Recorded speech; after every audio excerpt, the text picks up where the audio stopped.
नमस्कार साथियों, मैं हूं आपका मनोज अलीगढ़ी और पूरा प्रदेश ही नहीं बल्कि पूरा देश राममय हो रहा है। और इसी राम राम के गीत को, स्वर को, साधना को आप तक पहुंचाने के लिए, क्योंकि लगातार कभी अयोध्या, कभी कुंभ के मेलों में सांस्कृतिक धार्मिक धरोहर को आगे बढ़ाने का प्रयास कर रहे हैं। आइए जुड़ते हैं और पूर्णानंद पुरी जी महाराज, पहले इनसे मुलाकात करते हैं, फिर बहुत से सवालों के साथ जुड़ेंगे। रामाय रामभद्राय रामचंद्राय वेधसे रघुनाथाय नाथाय सीतायाः पतये नमः। हमारे प्रिय श्री मनोज अलीगढ़ी के द्वारा जो अभी रिकॉर्डिंग कर रहे हैं और जो प्रसारित करेंगे इस कार्यक्रम को, तो सभी देखने वाले राम भक्तों को, देश के सभी भक्तों को हृदय से नमन, प्रणाम। जय श्री कृष्ण, हर हर महादेव, जय श्री राम। तो हम स्वामी पूर्णानंद पुरी और परम पूज्य प्रातः स्मरणीय अनंत श्री महामंडलेश्वर प्रखर जी महाराज के शिष्य। तो पूज्य महाराज श्री महानिर्वाणी अखाड़े से हैं, उन्हीं के हम प्रिय शिष्य हैं। तो गुरुजी ने अपना परिचय दे दिया है और गुरुजी मैं कुछ सवालातों के साथ आपसे जोड़ना चाहता हूं, अगर आप इजाजत दें जी। श्रद्धेय श्रीमती शुभदा पांडे जी का सर एक सवाल है। भव्य राम मंदिर निर्माण जो हो रहा है और उसका 22 तारीख को प्राण प्रतिष्ठा होगी, भगवान राम की प्रतिमा, और हजारों लोग वहां पर उसके साक्षी बनेंगे। तो उनका सवाल है कि राम मंदिर सांस्कृतिक और धार्मिक परिवर्तन को भविष्य के भारत के साथ कैसे देख रहे हैं? देखिए, पांडे जी का बहुत अच्छा एक प्रश्न है। हम तो ये कह रहे हैं कि धर्मो रक्षित रक्षिता। यदि हम धर्म की रक्षा करेंगे तो धर्म हमारी रक्षा करेगा। और धर्म की रक्षा कैसे? क्योंकि हमारे यहाँ कहा गया है कि रामो विग्रहवान धर्म, राम का जो विग्रह है वो स्वयं ही धर्म है। तो राम का विग्रह ही धर्म है, तो राम का विग्रह की स्थापना हो रही है। और जब राम की स्थापना हो रही है, उनके विग्रह की स्थापना हो रही है, तो कहने का मतलब है कि वो धर्म की ही स्थापना हो रही है। और जब धर्म की स्थापना हो जाती है ना, तो धर्म हमारी रक्षा करता है। फिर जब हम धर्म की रक्षा करते हैं तो धर्म हमारी रक्षा करता है। आगे जो भविष्य है वो इतना उज्जवल होगा, आर्थिक स्थिति के लिए मजबूत होगा। आप लोग देखते होंगे कि एक कहीं फैक्ट्री लगाई जाए, कोई इंडस्ट्री लगाई जाती है, उस इंडस्ट्री में 1000-500 लोगों की एक आजीविका की पूर्ति होती है। किंतु कहीं एक स्थापना मंदिर की होती है, उस मंदिर की स्थापना में हजारों लाखों लोगों का रोजगार प्राप्त होता है। आप बद्रीनाथ जाएं, बद्रीनाथ जाते समय हम जब अलीगढ़ से बद्रीनाथ के लिए जाएंगे तो हम टैक्सी गाड़ी करेंगे तो परिवहन का लाभ होगा। वहाँ पहुँचेंगे तो किसी होटल में रुकेंगे तो वहाँ के लोगों को होटल का जीविका प्राप्त होगी। वहाँ रुकने के बाद हम खाएंगे पिएंगे तो उन लोगों की भी जीविका चलेगी। उसी के साथ में हम गंगा में स्नान करेंगे तो गंगा के किनारे बैठे हुए जो श्रद्धालुओं को पान, पुष्प, दीपक जो लोग देते हैं उनकी भी बिक्री होगी। वहाँ प्रसाद वालों की प्रसाद की बिक्री होगी। जूता रखने के लिए जूता घर की भी आय के साधन होंगे। और जब भगवान के हम दर्शन करेंगे तो वहाँ जितने भी लोग होंगे तो सबका व्यापार रोजगार बढ़ता चला जाता है। ऐसे ही जब राम का इतना दिव्य और भव्य स्थान बन रहा है तो आज हर व्यक्ति, और हम कह रहे हैं हजारों नहीं, आपने एक बात कही कि हमारे प्रदेश ही नहीं पूरे देश में, हम कह रहे हैं देश ही नहीं पूरा विश्व आज अयोध्या की ओर देख रहा है। और जब पूरा विश्व टूट करके हमारे यहाँ आएगा तो हमारे भारत की जो आर्थिक स्थिति है ना बहुत मजबूत हो जाएगी। कि राम के नाम पर कितनी फ्लाइटें चलेंगी, कितनी गाड़ियाँ चलेंगी, कितने होटल वहाँ होंगे, कितने लोगों को रोजगार मिल जाएगा। तो राम तो अभी से वो अपना चमत्कार दिखा रहे हैं, तो वर्तमान भी सुदृढ़ होगा और भविष्य भी सुदृढ़ हो जाएगा। महाराज, आपने कहा था कि मंदिर निर्माण से जो सांस्कृतिक और धार्मिक जो परिवर्तन हो रहा है वो धार्मिक रूप से बड़ा प्रबल और प्रकाशमय भविष्य होने वाला है। लेकिन एक सवाल उठता है, जो धर्म गुरु हैं 4 मठाधीश शंकराचार्य, वो तो इस कार्यक्रम में नहीं आ रहे। उन्होंने साफ कह दिया है कि अभी मंदिर अधूरा है और ऐसे में प्राण प्रतिष्ठा शुभ नहीं होती। इस पर चूंकि आप धर्म गुरु हैं और आपको हजारों लाखों लोग देख रहे हैं और आपके कहे पर चल भी रहे, तो ऐसे में आपके क्या विचार हैं? कहाँ एक और धर्म के मुखिया शंकराचार्य और दूसरी तरफ राजनीति के लोग जो अध बने मंदिर को प्राण प्रतिष्ठा कर रहे हैं, इस पे आपके क्या विचार हैं? देखिए, मनोज जी फँसाने वाली भी बात करते हैं कभी कभी, और ये फंसने वाली बात है, क्योंकि एक राजा और महाराजाओं का युद्ध जैसे बता दिया इन्होंने। तो राजा देश के राजा होते हैं और महाराजा उनसे ऊपर होते हैं। अब इसमें तो हम लोग तो फंसने वाले हैं, क्योंकि हम लोग तो जनता हैं और जनता फंसती है हमेशा। अरे महाराज, जनता कहाँ है? आप गेरुए वस्त्र धारण करे हुए धर्म गुरु हैं। आपका नाम है स्वामी श्री पूर्णानंद पुरी जी महाराज। आप आम नहीं, खास व्यक्ति हैं। हाँ, आपके लिए खास होंगे, किंतु देश के लिए तो हम एक देश की जनता हैं और देश के सेवक हैं, राष्ट्र के भक्त हैं, भगवान के भक्त हैं। तो इसलिए देखिए, शंकराचार्य एक बहुत बड़ा सम्मान का पद है, और देश के जो 4 शंकराचार्य हैं वो हमारे पूरे विश्व का प्रतिनिधित्व करते हैं। आदिगुरु शंकराचार्य ने इन 4 पीठों की स्थापना इसीलिए की कि हमारा धर्म सुरक्षित रहे, हमारा धर्म जागृत रहे। और धर्म में अगर कहीं कोई परिवर्तन होना है, धर्म के विषय में कुछ जानना है, धर्म के विषय में कुछ भी होना है, तो वो धर्माचार्य हमारी रक्षा करेंगे। धर्माचार्यों का अपना स्वतंत्र विचार नहीं होता। धर्माचार्यों का विचार शास्त्रों से प्रेरित होता है, पुराणों से प्रेरित होता है, वेदों से प्रेरित होता है। ऐसे विचार शंकराचार्यों के जो अवहेलना की जाती है, ये भी एक पाप का कारण होता है। तो हम ये नहीं कहेंगे कि इस समय जो मंदिर बन रहा है वो गलत बन रहा है, मंदिर की प्राण प्रतिष्ठा हो रही है वो गलत हो रही है। वो विचार शंकराचार्य रख सकते हैं, किंतु हमारे लिए एक कहावत है कि यद्यप शुद्धम लोक विरुद्धम ना चरणीयम ना करणीयम। यद्यप कोई शास्त्र की हित की बात है, शंकराचार्य के द्वारा आदेश की बात है, किंतु वो आदेश समाज के द्वारा तिरस्कृत है या राजा के द्वारा कोई आदेश प्रेषित किया गया है, तो ये दोनों आदेश हमारे लिए सर्वोपरि हैं। हमें शास्त्र की भी मर्यादा रखनी है और हमें राजा की आज्ञा का भी पालन करना है। तो इस समय जो राम मंदिर बन रहा है, राम मंदिर के लिए कह रहे हैं कि मुहूर्त है या नहीं? मुहूर्त है, ऐसा नहीं है कि मुहूर्त नहीं है। राम का मुहूर्त अगर न होता तो काशी के विद्युत वरेण्य श्री गणेश्वर दत्त जी शास्त्री जिन्होंने कि उस मुहूर्त को निकाला, तो गलत मुहूर्त नहीं है, मुहूर्त भी अच्छा है। शंकराचार्य का विरोध भी ठीक है और दोनों चीज़ें ठीक हैं। शंकराचार्य का विरोध माने मंदिर का विरोध नहीं है, शंकराचार्य का राम का विरोध नहीं है, कुछ व्यवस्थाओं को लेकर के विरोध है। यदि चारों लोग नहीं आ रहे, एक तो ये होता है कि जिस व्यक्ति को बुलाया जाए, अगर प्रधानमंत्री को हम अपने यहाँ बुलाएंगे तो प्रधानमंत्री को बुलाने का मतलब है कि उसके प्रोटोकॉल के अनुसार बुलाया जाएगा। ऐसे ही अगर शंकराचार्य को आमंत्रित किया जाता है तो शंकराचार्य को आमंत्रित करने का उनका एक प्रोटोकॉल होता है, उसके अनुसार वो जाते हैं। तो उनको प्रोटोकॉल के अनुसार शायद नहीं बुलाया है, इसलिए वो खिन्न हो सकते हैं।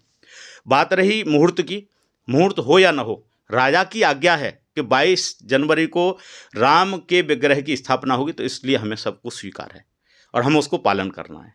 तो इसलिए कोई दोष नहीं है, राजा की आज्ञा का पालन भी शास्त्र की आज्ञा का ही पालन होता है।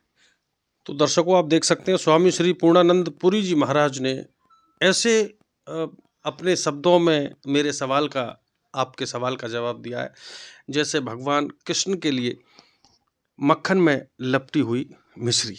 आप खुद अंदाजा लगा सकते हैं। गुरुजी, एक सवाल और उठता है, व्यक्ति या मनुष्य या किसी के घर का निर्माण नहीं है जो कि उसकी समय काल देखकर उद्घाटन होगा।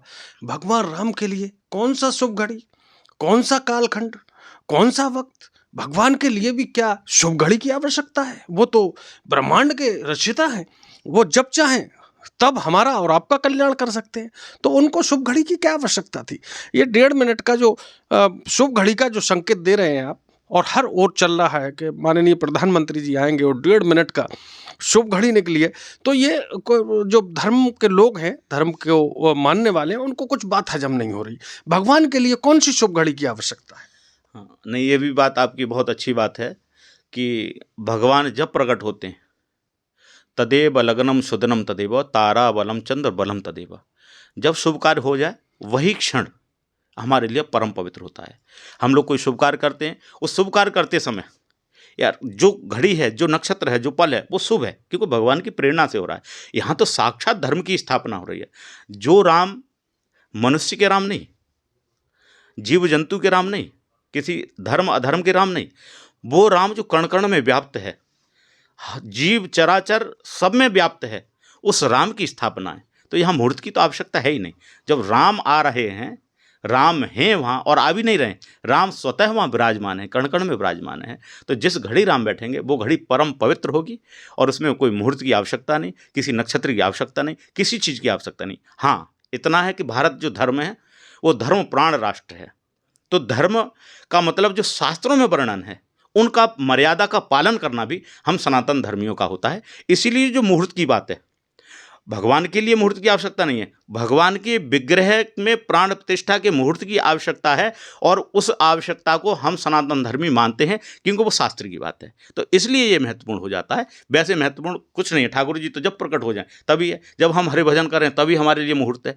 किंतु शास्त्र की परंपराएं हैं, उन शास्त्र की परंपराओं को मानना हमारा धर्म है, इसलिए वो घटी और मुहूर्त की आवश्यकता है। जो भी श्रोता और दर्शक मुझे देख रहे हैं और जो भी ध्यान करते हैं, अध्यात्म करते हैं, इस कमरे में इतनी ऊर्जा है कि मुझे बैठने में काफ़ी समस्या हो रही है।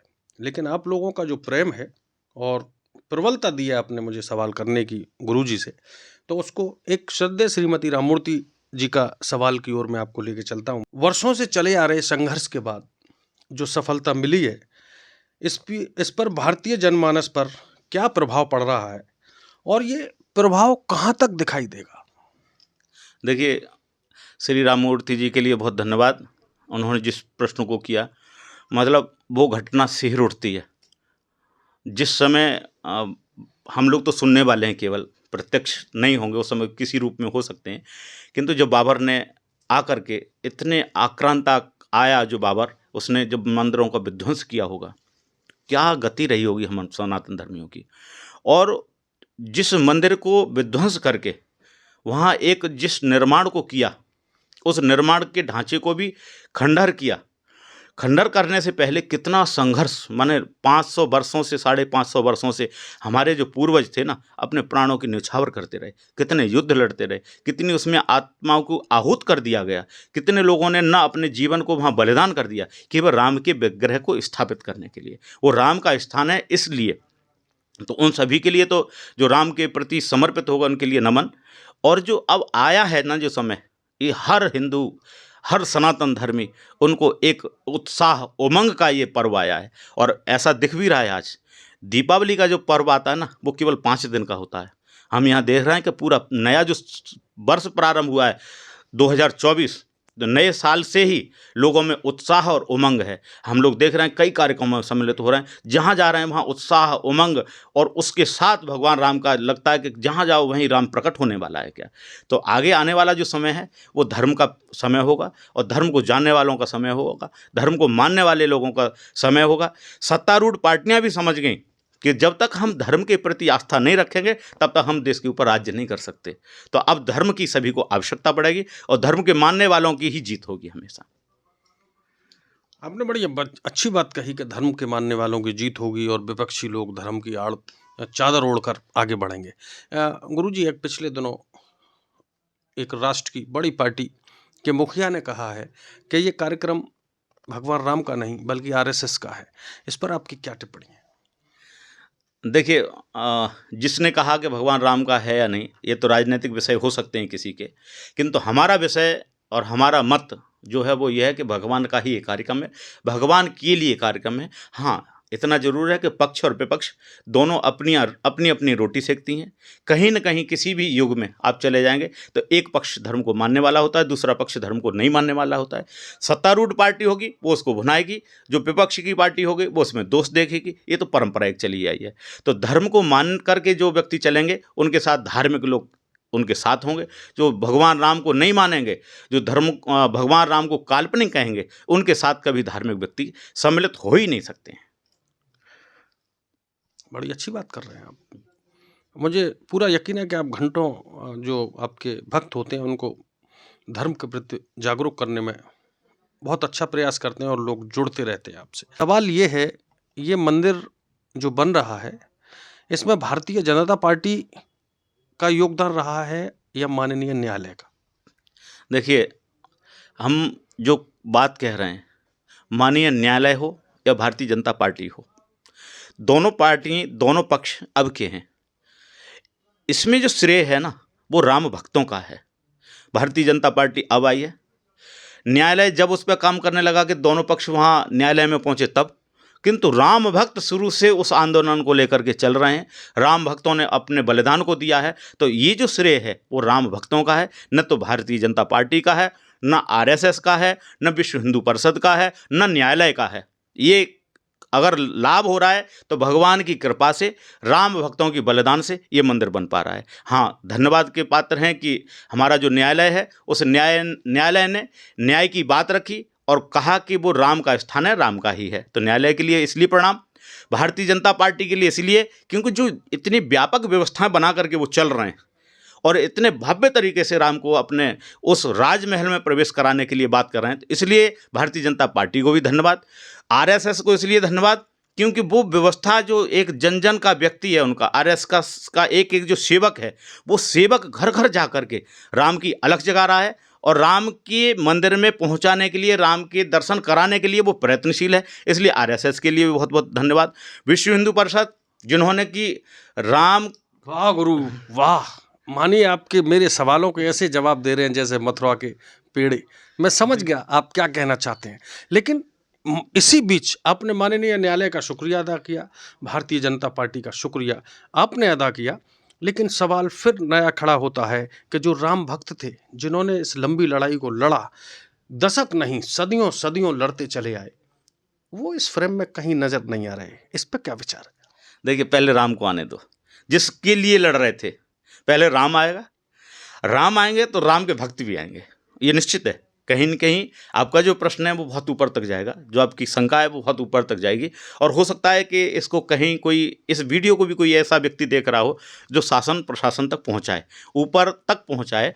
तो जो राम भक्त हैं ना, उनका सम्मान हो रहा है और हम देख रहे हैं, हम बहुत दूर की बात नहीं कर रहे, हम केवल अलीगढ़ क्षेत्र की बात कर रहे हैं। तो अलीगढ़ क्षेत्र में एक व्यक्ति था जिसने बलिदान उस राम के स्थान के लिए, जब संघर्ष चल रहा था उसमें वो व्यक्ति बलिदान हुए। उनके लिए भी हम लोग नतमस्तक होते हैं और हमारे अलीगढ़ के जितने भी जनसेवी लोग हैं उनके घर पहुंच करके उनको सांत्वना भी दे रहे हैं और उनको उत्साहित भी कर रहे हैं। जो लोग राम मंदिर की उस उत्साह में सम्मिलित थे, उस समय की यात्रा में, जिन पर जेल में डाले गए जो लोग अयोध्या तक पहुँचे, उन लोगों की कहीं सूची प्राप्त हो रही है। तो हमारे जितने भी जो इस समय भारतीय जनता पार्टी के चाहे कार्यकर्ता कहे जाएं या राम भक्ति की टोली कही जाए, वो सब लोग उन लोगों को उत्साहित कर रहे हैं, उनको सम्मानित कर रहे हैं। जैसे कि अभी एक हमारे यहाँ पास में विजयगढ़ नाम का एक नगर है छोटा सा, उस विजयगढ़ नगर में भी जितने राम भक्त थे जो उसमें सम्मिलित हुए, उनको भी 22 तारीख को सम्मानित किया जाएगा। तो ऐसा भी हो रहा है और वहाँ राम मंदिर, जब एक विशाल मंदिर बन रहा है, उस विशाल मंदिर में छोटे से स्थान में ही तो भगवान राम आ रहे हैं, बहुत बड़ा स्थान खाली पड़ा है। तो हो सकता है कि सारे राम भक्तों की अगर भारत से लिस्ट पहुँचेगी, जो उस पर शहीद हुए हैं, बलिदान हुए हैं, उनकी भी कहीं न कहीं नामांकित किए जाएंगे उनको। और अगर उनको नामांकित नहीं भी किया जाता है तो हमारे हृदय में तो उन लोगों के लिए स्थान है ही, उनके लिए हम प्रणाम करते रहेंगे हमेशा। महाराज बहुत अच्छे जवाब दे रहे हैं, मैं आपका अभिनंदन करता हूँ। एक दिल्ली से मिथिलेश भास्कर जी का सवाल है कि एक बड़ा प्रचलित गीत हो रहा है, जो राम को लाए हैं हम उनको लाएंगे, घर घर में ये भगवा लहराएंगे। ये जो सेंटेंस है या जो राम को लाए हैं हम उनको लाएंगे, ये क्या है? थोड़ा सा इसका संधि विच्छेद कर दीजिए। जी, अभी हम नाम विस्मृत हो गए, जो दिल्ली वाले हैं, तो उन मिथिलेश जी बहुत बहुत धन्यवाद। देखिए ऐसे प्रश्न भी होने चाहिए। राम को लाया कौन है? राम को कौन ला सकता है? तो अभी हम लोग एक छोटा सा कहीं दृष्टांत भी सुन रहे थे पूज्य जगत गुरु शंकराचार्य का। तो वो कह रहे राम को लाने वाले कौन हैं कि जब देश के ऊपर बहुत बड़ा संकट था और उस समय रावण का आतंक था और रावण से भी ज़्यादा आतंक और भी थे, जब पृथ्वी डगमगाने लगी, इतना अधर्म बढ़ गया था, उस समय पृथ्वी ने गाय का रूप धारण किया और वो गाय का रूप धारण करके ब्रह्मा जी के पास गई। ब्रह्मा विष्णु महेश तीनों का सम्मेलन हुआ, माने गाय के संरक्षण में। तो मूल रूप से अगर कोई राम को लाया तो गाय लेके आई। दूसरा, अगर राम को कोई लेके आया तो वो एक यज्ञ लेकर के आया, क्योंकि दशरथ के संतान नहीं थी। गुरु वशिष्ठ के आदेश से एक यज्ञ किया गया, तो राम को लाने वाले यज्ञ हुआ। यज्ञ से अग्निदेव प्रकट हुए और अग्निदेव ने चरु दिया और चरु को तीनों रानियों ने ग्रहण किया और उसके फलस्वरूप राम, लक्ष्मण, भरत, शत्रुघ्न, 4 भाइयों का जन्म हुआ। तो राम को लाने वाले प्रथम गाय, दूसरा यज्ञ और तीसरे भक्त। तो ये राम को लेके आने वाले हैं। तो अगर ऐसा गाना है तो हम तो यही कहेंगे कि गाय को राष्ट्रमाता घोषित किया जाए। हर घर में यज्ञ हो, ऐसी कोई एक परंपरा बनाई जाए, और हर राम भक्त का सम्मान हो, माने धर्म की स्थापना हो, ऐसा भी कुछ होना चाहिए। तो सरकार से भी निवेदन है और सभी भक्तों से भी निवेदन है कि जो राम को लाए हैं हम उनको लाएंगे, तो इसका मतलब घर घर में गाय की पूजा होनी चाहिए, घर घर में गाय की उपासना होनी चाहिए, घर घर में यज्ञ होना चाहिए, घर घर में भगवान के भक्तों की उपासना होनी चाहिए, तभी हम उस गाने को सफल कर सकते हैं। विपक्षी लोगों का कहना है कि बहन कुमारी मायावती जी ने एक पार्क बनवाया था जो कुछ करोड़ का था, उसको डुगडुगी बजाकर सत्ताधारी लोग उन्हें डरा धमका देते हैं, और वहीं दूसरी ओर 1800 करोड़ रुपए में मंदिर निर्माण हो रहा है। तो क्या पैसे का कोई दुरुपयोग तो नहीं किया जा रहा? या इस पैसे से लाइब्रेरी बनाई जा सकती थी, कॉलेजेस बनाए जा सकते थे, बच्चों के भविष्य के लिए हॉस्पिटल्स बनाए जा सकते थे, या उनके भविष्य के निर्माण में और कामयाब हो सकते थे? देखिए, ये बहुत अच्छा प्रश्न है आपका। बहन मायावती ने उस समय जो भी कुछ किया, वो भी एक संरक्षण, प्राकृतिक संरक्षण के लिए किया। यदि पार्क समाप्त हो जाएंगे, नहर, तालाब, सरोवर, पोखर खत्म हो जाएंगे, तो ये प्रकृति समाप्त हो जाएगी। ये तो राजनीतिकरण है कि कब किसको कहाँ, कौन व्यक्ति किसको दबाता है, किसको उछालता है। तो बहन मायावती ने उस समय अगर पार्क बनाया, पार्क का सौंदर्यीकरण किया, तो ये प्रकृति का संरक्षण करना है, और प्रकृति का संरक्षण होना ही चाहिए। हो सकता है उस समय विपक्ष हावी रहा हो। अभी एक बात और कही आपने कि राम मंदिर बनने में कहीं पैसे का दुरुपयोग तो नहीं है, तो हम एक बात कहेंगे। मैं महाराज दुरुपयोग की नहीं कही, मैंने कहा है वो पैसा विपक्षियों का कहना है, मेरा नहीं है, मैंने नहीं कही। हाँ, मन विपक्षी इस बात को कह रहा है, वो विपक्ष के रूप में, माने पत्रकार का भी पक्ष और विपक्ष नहीं होता है, पत्रकार तो स्वतंत्र होता है, वो अपनी बात होती नहीं। जैसे हमने कहा कि शंकराचार्यों की अपनी बात नहीं होती, ऐसे पत्रकार की भी अपनी बात नहीं होती, वो समाज की बात को सामने रखता है। तो विपक्ष भी यार कह रहा है कि पैसे का दुरुपयोग है। एक बात, सबसे पहली बात तो यह है कि जो मंदिर बन रहा है उस मंदिर में सरकार का कोई पैसा नहीं लग रहा, ऐसा सुनने में आया है। क्यों सुनने में आया है? क्योंकि हम भी चंदा देने वाले तो व्यक्ति हैं। सरकार क्रेडिट क्यों ले रही है, यही तो सवाल है सर। देखिए, सरकार, कोई भी कार्य जब किया जाता है ना, तो क्रेडिट तो पूरे विश्व का है, पूरे संसार का है, पूरे सनातन धर्मी जितने भी लोग हैं उन सब का अधिकार है कि राम उनके हैं, और राम जिसने एक पैसा खर्च किया है, जिसने चाहे श्रद्धा खर्च की है, जिसने भक्ति खर्च की है, जिसने राम के प्रति श्रद्धा भी नतमस्तक हुए हैं, उन सबका राम है और उनका मंदिर है। हाँ, जो लोग कहते हैं कि राम काल्पनिक है, उनका वो मंदिर नहीं हो सकता। जो लोग राम को काल्पनिक कहते थे, राम के अस्तित्व पर प्रश्न उठाते थे, उनका मंदिर नहीं है। मंदिर सनातन धर्मियों का है, सनातन धर्म के मानने वालों का है, और इसमें जो पैसा भी खर्च हो रहा है वो सरकार का पैसा खर्च नहीं हो रहा, सारा पैसा जो भी खर्च हो रहा है वो सनातन धर्मियों का हो रहा है, इसलिए किसी का अधिकार नहीं। दूसरी बात, आपने कहा कि लाइब्रेरी बननी चाहिए, हॉस्पिटल्स बनने चाहिए था, स्कूल बनना चाहिए था, तो ये भी सारा कुछ सरकार बना ही रही है। अयोध्या में आप जाएंगे तो सुंदर सा एक भव्य सा एक एयरपोर्ट भी बनाए, रेलवे स्टेशन भी बहुत सुंदर सा बनाए, वहाँ एक बहुत बड़ा हॉस्पिटल भी बनाए, वहाँ शिक्षण संस्थान भी बनाए, मेडिकल कॉलेज भी वहाँ बनाए, तो इतने सारे काम हो रहे हैं। और दूसरी एक हम बात कहना चाहेंगे कि जो कोरोना काल आया एक समय, जिसकी कि हम आज भी याद करते हैं तो हमारा मन और हृदय सिहर उठता है, घबराहट होती है। उस समय में पूरे विश्व के लोग त्राहि त्राहि कर रहे थे, और जिन लोगों को हम, जिन देशों को विकसित देश कहते हैं ना, सबसे ज़्यादा जहाँ हॉस्पिटल थे, सबसे ज़्यादा जहाँ डॉक्टर थे, सबसे ज़्यादा जहाँ चिकित्सा के क्षेत्र में माने जिन देशों की भूमिका थी, वो देश नतमस्तक हो गए थे।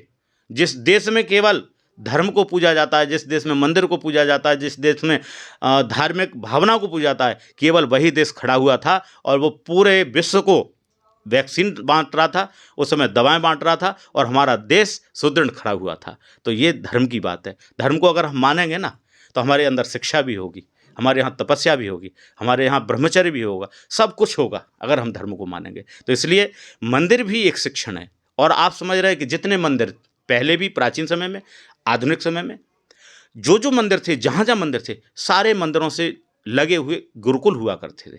आज वही गुरुकुल अब पतन की ओर हो गए। बस ये हृदय में कष्ट का कारण है।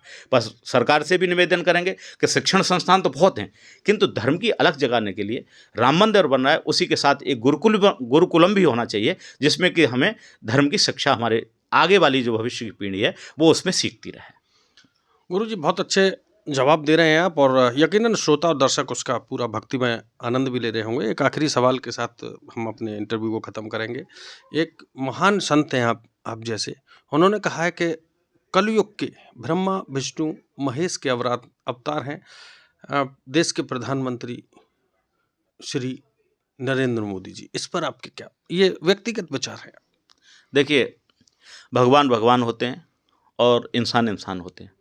हमारे यहाँ जब शास्त्र की कोई अध्ययन करता है ना, तो एक समय ऐसा था कि 2 ऋषि, बहुत बड़े ऋषि थे, एक वशिष्ठ और एक विश्वामित्र। ये दोनों ऋषि भगवान राम से जुड़े हुए थे। एक ने शिक्षा दी और एक कुलगुरु थे। तो विश्वामित्र एक इतने तेजस्वी और ब्रह्मांड को अपने कंट्रोल में करने वाली सामर्थ्य रखते थे, और एक बार विश्वामित्र कुपित हुए।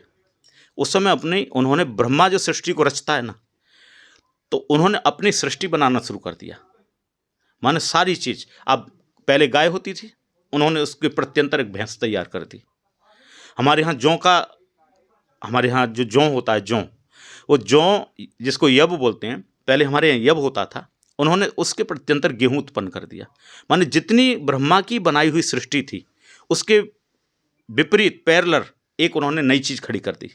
इसीलिए हमारे यहाँ गेहूँ को यज्ञ में प्रवेश नहीं है, हमारे यहाँ जौ प्रवेश किया जाता है। जब यज्ञ में आहुति देते हैं तो जौ की आहुति, काला तिल, चावल और जौ, उसमें गेहूँ का प्रयोग नहीं होता है। और गेहूँ को अन्न कहते हैं, इसीलिए जौ को अन्न नहीं कहते, क्योंकि देवान्न है वो। तो ऐसे ऋषियों ने भी अपने आप को कभी भगवान नहीं कहा, और वो भगवान नहीं हो सकते। उन्होंने कहा कि भगवान भगवान है और हम हैं। तो जो व्यक्ति भगवान बनता है वो पतन का कारण हो जाता है। और हालांकि मोदी भगवान नहीं कहते कि वो भगवान है, जो लोग कह रहे हैं उन्हें ऐसा नहीं कहना चाहिए। हाँ, इतना जरूर है कि जो देश का राजा है वो भगवान का रूप होता है। माने कोई भी राजा होगा, चाहे वो मोदी जी हों, जो बैठेगा उस सिंहासन पर, जो उस राज्य करेगा जिस देश के ऊपर, वो भगवान होता है। वो प्रजा का भगवान राजा ही होता है। तो भगवान हो सकता है, किंतु आप कहें कि ब्रह्मा और विष्णु और महेश हैं वो, तो ये तो हम क्षमा चाहेंगे जिन संत ने कहा है, उनका अपना व्यक्तिगत विचार होगा। भगवान कोई नहीं हो सकता, भगवान भगवान ही हो सकता है। तो दोस्तों, आप थे मेरे साथ स्वामी श्री पूर्णानंद पुरी जी महाराज। शब्दों को सुनकर यकीनन आपकी आत्मा तृप्त हुई होंगी, और मेरा प्रयास सिर्फ लोगों तक आपके संदेश पहुंचाना है। मेरा कोई अपना व्यक्तिगत सवाल नहीं था। आपका बहुत बहुत धन्यवाद। जो भी श्रोता हमें दर्शक देख रहे हैं, अगर ये कार्यक्रम अच्छा लगा हो तो अपनी प्रतिक्रिया अवश्य दें, कमेंट करें और अपने दोस्तों के साथ साझा करें। और मनोज अलीगढ़ी को अपने आशीर्वाद और प्रेम और सहयोग से सब्सक्राइब कर सपोर्ट करें, मनोबल बढ़ाएं। आपका बहुत बहुत धन्यवाद।